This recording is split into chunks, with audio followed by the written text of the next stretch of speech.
សួស្តីអ្នកនរជួយខ្ញុំ KO ទៅដែលខ្ញុំសម្រាប់រឿងលោកគ្រូរោគចិត្តយើងពេលបន្តទៅនេះវាមានមេញូច្រើនគឺស្មយ៉ាងខ្ញុំអាចធ្វើនេះច្រើនរឿង M ចូលទាំងថ្ងៃដែលជួយមើល M ចូលខ្ញុំ sorry ខ្លាំងមែនតើតើឥឡូវតរឿងវិញទៀតចាប់ផ្ដើមស្អីរឿងដំបូងខ្ញុំបានទៅតាមម្នាក់បាននិយាយថាគេពិតជាអស់កម្លាំងខ្លាំងមែនតើហើយអ្នកដែលនិយាយនោះគឺជាមីអូនយូលីងហើយមានអារម្មណ៍ថាប្លង់នេះដូចយ៉ាងស្អាតបន្ទាប់មកខ្ញុំបានលើមីអូនយូលីងបាននិយាយទៀតថានាងត្រូវតែក្រោកពេលព្រឹករាល់ថ្ងៃដើម្បីឡើងទៅលើភ្នំដើម្បីបើកខាត់ជាមួយនឹងអាចារ្យសេសានស៊ីហើយនាងក៏ត្រូវតែចង់មកវិញផងដែរបន្ទាប់មកខ្ញុំបានលើមីអូនយូលីងបាននិយាយទៀតថាពេលដែលនាងចោលឡើងភ្នំញឹកញាប់ចឹងធ្វើឲ្យជើងរបស់នាងមានអារម្មណ៍ថាឈឺខ្លាំងមែនតើជើងឈឺទៅសំខាន់អ្នកមកបានមើលចឹងមីអូនយូលីងទេមើលផ្សេងខ្ញុំមិនដឹងច្បាស់ណាថាប្លង់មិញទៅវាស្អាតប៉ុន្តែប្លង់នេះវាស្អាតជាងប្លង់មិញទៀតបាទអ្នកមើលមកហ្នឹងនិយាយបាក់កដៃ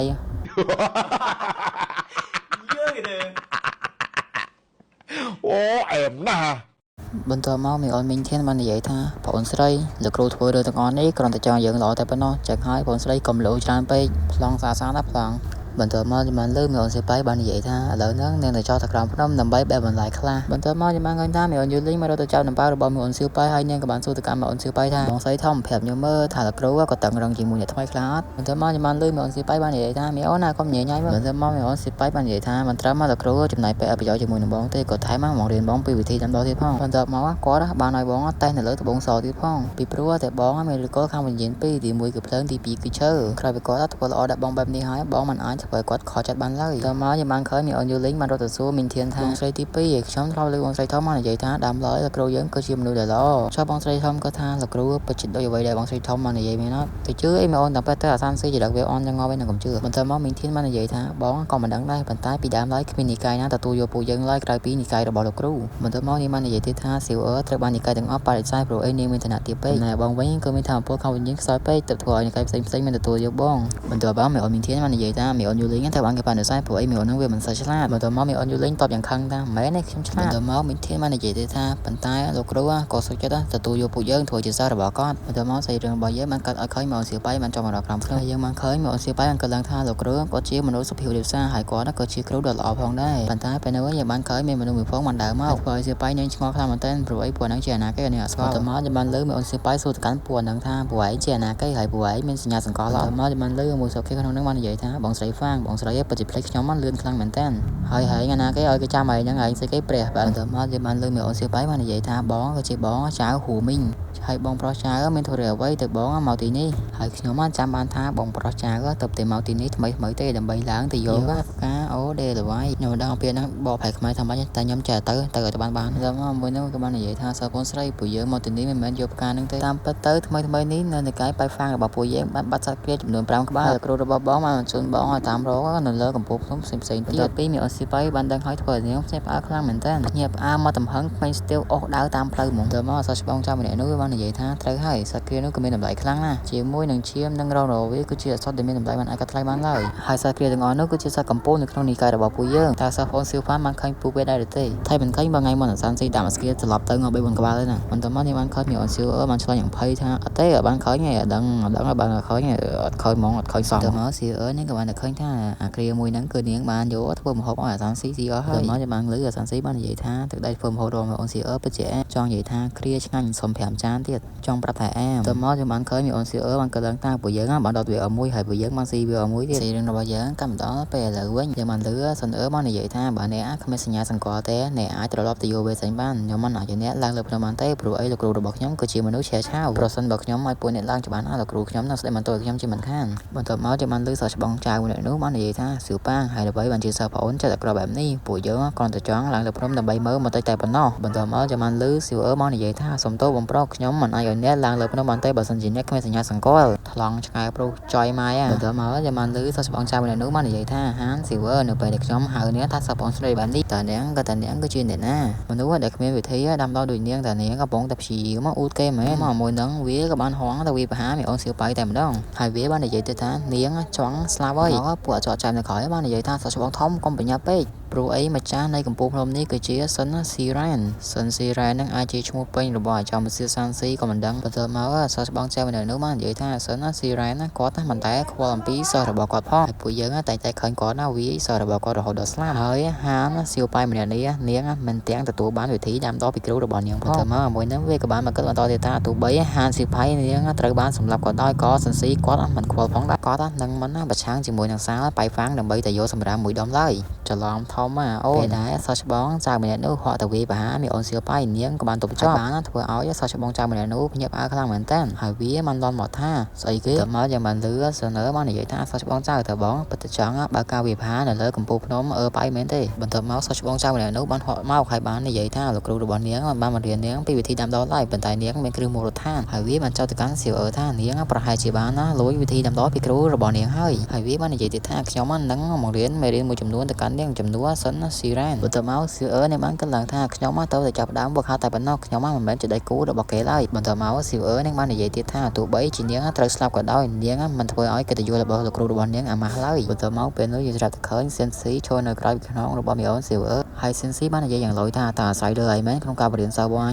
បន្ទាប់មកពេលនោះសិនស៊ីរបស់យើងក៏បានប្រើស្នាបាតដៃទះទៅកាន់សោះច្បងជាម្នាក់នោះមួយដៃប៉ាំងតែហើយតាមអំពើបាតដៃរបស់សិនស៊ីពិតជាមានកម្លាំងខ្លាំងមែនតែគាត់ទះតែមួយដៃទេបានធ្វើឲ្យពួកនោះប៉ាងអស់តែម្ដងហើយពេលនោះសិនស៊ីក៏បានងាកទៅកាន់មីអូនសៀវប៉ៃហើយបាននិយាយថាសៀវប៉ៃធ្វើការងារល្អឥតខ្ចោះតែម្ដងបន្ទាប់មកសិនស៊ីក៏បានងាកទៅសម្លឹងទៅកាន់ពួកនោះហើយគាត់បានធ្វើទឹកមុខកាចខ្លាំងមែនតែហើយពួកអដែងទាំងអស់នោះវាភ័យខ្លាំងពេកវាក៏បានស្រែកឲ្យសិនស៊ីនឹងលើកលែងតួវាផងលើកលែងតួវាផងយើងមើលទៅមុខសិនស៊ីទៅគាត់ធុញខ្លាំងមែនតែបន្ទាប់មកបានលើសិនស៊ីបាននិយាយថាឯងគ្រាន់តែជាសិស្សទេយើងអាចឲ្យឯងទៅបានប៉ុន្តែបើមានរឿងអ្វីផ្សេងឯងអាចហៅលោកគ្រូរបស់ឯងមកជួបយើងបានហើយសិនស៊ីក៏បានសួរទៅកាន់សៀវប៉ៃថាតើឯងមិនអីទេហើយសៀវប៉ៃនាងក៏បានប្រាប់យ៉ាងទៅថានាងមិនអីទេបន្ទាប់មកសិនស៊ីក៏បានសួរទៅកាន់សៀវប៉ៃថាហើយចុះពួកទាំងអស់ហ្នឹងវាមកទីហ្នឹងដើម្បីអីបន្ទាប់មកសៀវប៉ៃនាងក៏បានសួរថាលោកគ្រូឯងក៏ដឹងអីសោះហ្មងហើយចុះថៃបានលោកគ្រូឯងទៅបាយពួកវាបន្ទាប់មកសេរីរឿងរបស់យើងមកកម្មដល់កន្លែងនេះយើងឃើញថាមានសត្វក្រៀលចំនួន4ក្បាលបន្ទាប់មកយើងបានលើសំឡេងមួយបាននិយាយថាគឺពួកវាបានរស់នៅកន្លែងហ្នឹងហើយពួកវាបានស៊ីផ្កាប៉ែអស់រយៈពេលជាច្រើនថ្ងៃមកហើយសំឡេងហ្នឹងបានបន្តនិយាយទៀតថាហើយខែហ្នឹងគាត់បានមើលថែពួកវាដល់ខ្លួនហើយបន្ទាប់មកយើងបានដឹងថាអ្នកដែលនិយាយអំបញ្ញមិញនោះគឺជាសិនស៊ីនិងមីអូនយូយើងបានលើសិនស៊ីបាននិយាយថាការបានពួកឯងគ្នាលេងហើយការបានពួកឯងឲ្យពងរបស់ពួកឯងមកអញផឹកពី3គ្រាប់សានស៊ីវាអាចធ្វើបានវាបខំសត្វឲ្យគ្នាលេងហើយយកពងសត្វផឹកទៀតអានេះសាហាវមែនទេបន្ទាប់មកយើងបានលើសិនស៊ីបាននិយាយទៀតថាយើង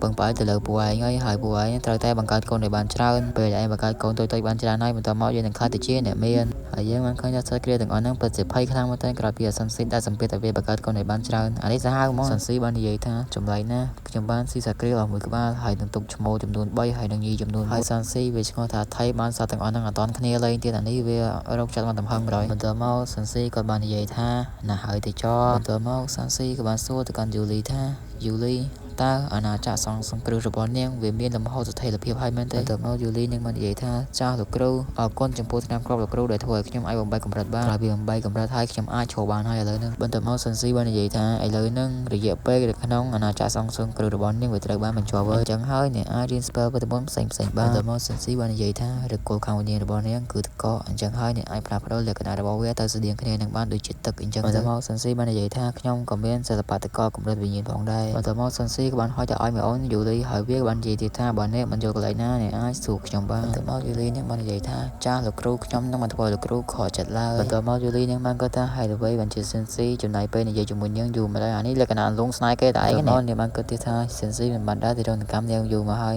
យនាងមិនអាចច្រំបានទេហើយច្រំកម្មនឹងគេធ្វើស្អីគេបាននាងធំបានចឹងគាត់ទៅហ្វាក់ហើយមើលមកឥឡូវសាច់រឿងរបស់យើងបានដល់ទីបញ្ចប់ហើយបាយបាយសាអ្វីមិនសមមិញហ្នឹងខ្ញុំបានចេញវីដេអូគ្នាយើងអញ្ចឹងហើយហ្នឹងខ្ញុំបន្តភាគឲ្យគ្នាយើងមួយទៀតចុះបូកពីភាគចូលគ្នាហ្នឹងគេហៅថាប៉ះបើតើឥឡូវកុំឲ្យសន្តិបាយយើងចូលសាច់រឿងរបស់យើងទៅចាប់ផ្ដើមសាច់រឿងយើងបានឃើញថាជាប់ថ្ងៃដែលប៉ាចាប់ផ្ដើមរើសកូនសិស្សហើយយើងឃើញថាមានចាស់ព្រឹទ្ធាចារ្យច្រើនខ្លាំងមែនទែននៅក្នុងប៉ាហើយយើងឃើញមាននិកាយយូហួរនិងព្រះពន្លាតង់មីងគឺជាសម្ព័ន្ធមិត្តរបស់និកាយសាន់ឌីងហើយពួកគេក៏បានមកដើម្បីពិនិត្យមើលព្រឹត្តិការណ៍នេះផងដែរលក្ខណៈសម្បត្តិនៃសិស្សថ្មីដែលពួកគេបានជ្រើសរើសនោះរឿយៗវាអាចជាការកើនឡើងនៃនិកាយនីមួយៗឬជាការធ្លាក់ចុះរបស់និកាយនីមួយៗផងតែសម្រាប់និកាយណាដែលបានជ្រើសរើសសិស្សខុសវាអាចធ្វើឲ្យនិកាយនោះបានដួលរំឬក៏ដួលរំរហូតដល់100ឆ្នាំផងដែរអាហ្នឹងចង្រៃផុតលេងហ្នឹងតាមពិតទៅសម្លេងដែលបាននិយាយប្រាប់បាញ់មិញហ្នឹងគឺជាសម្លេងរបស់សាន់ស៊ីនិយាយប្រាប់ទៅកាន់សិស្សរបស់គេហើយសាន់ស៊ីបាននិយាយទៀតថាពួកយើងគួរតែយកចិត្តទុកដាក់ទៅលើការរើសសិស្សថ្មីផងដែរតែមកយូលីនឹងបាននិយាយថាលោកគ្រូការអង្គុយរបស់លោកគ្រូធ្វើឲ្យពួកគេយកច្រឡំមកលើពួកយើងហើយការអង្គុយរបស់លោកគ្រូនេះវាធ្វើឲ្យបាត់បង់កិត្តិយសរបស់ពួកយើងទាំងស្រុងស្ទាយអង្គុយរបស់សាន់ស៊ីនេះគឺគ្មានជាពាក្យណាម្រាតែម្ដងបន្ទាប់មកសាច់រឿងរបស់យើងមកកម្មដល់កន្លែងនេះយើងឃើញថាមាននារីម្នាក់បានសម្លឹងទៅមើលសាន់ស៊ីបន្ទាប់មកមានសលេងមួយបាននិយាយថាអូ